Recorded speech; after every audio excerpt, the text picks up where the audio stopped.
Mukhang magiging official na itong trade nitong Magnolia Chicken Templados at ng Northport Batang Pier. Mukhang matutuloy na raw ayon doon sa mga insiders ang paglipat nitong si Arvin Tolentino dito sa Magnolia Chicken Templados. At baka daw ang maging kapalit niyan ayon doon sa mga reports ay 2 player at isang draft pick. So base dun sa mga reports, ang ibibigay daw ng Magnolia dito sa Northport Batang Pier para kay Arvin Tolentino ay itong si James Laput, si Calvin Abueva at isang first round draft pick. Medyo mabigat yung ibibigay ng Magnolia, sa totoo lang. Hindi naman sila basta-basta na lamang mamibigay ng mga bench players dito. Si Laput 6'10 na center yan. Si Abueva, alam natin, mahusay pa rin yan. And of course, itong first round draft pick ng Magnolia ibibigay pa nila. Kung sa bagay, ang Magnolia naman, hindi yan gumagawa ng mga lopsided na mga trades. Kaya hindi na nakapagtataka na ganyan ang magiging sitwasyon.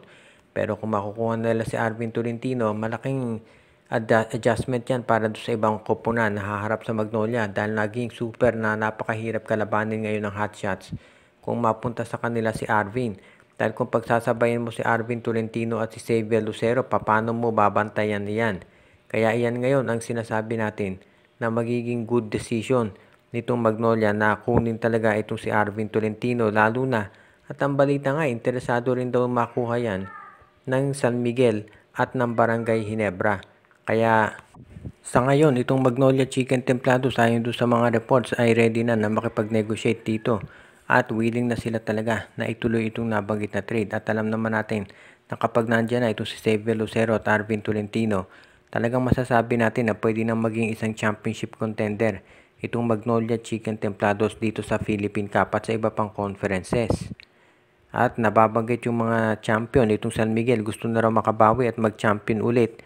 At yan daw ang dahilan kung bakit ayon dun sa mga reports ay gusto nila na makuha na itong si William Navarro mula dito sa Northport.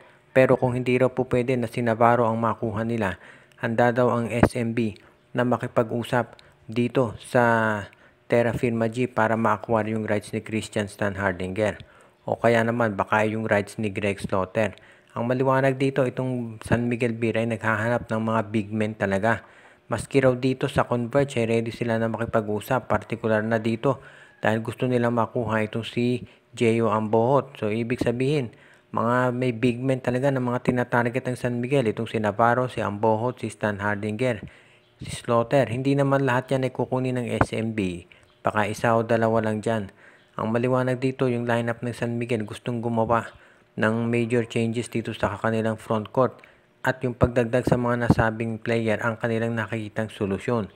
Medyo sa mga nabanggit na teams, pinakamadali siguro makuha nila ay itong si Navarro. Pero alam natin na pwede rin si Stan Hardinger. Ang problema nga lang, yung Star Horse mukhang ayaw na payagan ng Terra Firma na makipag-trade syempre dahil sila bibili ng koponan dyan.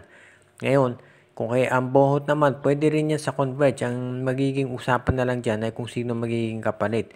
Si Ambohot hindi masyadong nabibigyan yan ng playing time dito sa Converge Fiber Xers. Pero mataas pa rin ang trade value nito dahil siya ay 6'7". At alam natin bata pa yan, so malaki ang potential nito. Kaya sa ngayon, itong San Miguel Beer pinag-aaralang mabuti talaga kung sakasakali nga na makukuha nila ang nabanggit na player at kung ano ang gagawin nila dito. Kaya abangan na lang natin yung magiging major move nitong San Miguel Beermen ngayong Philippine Cup.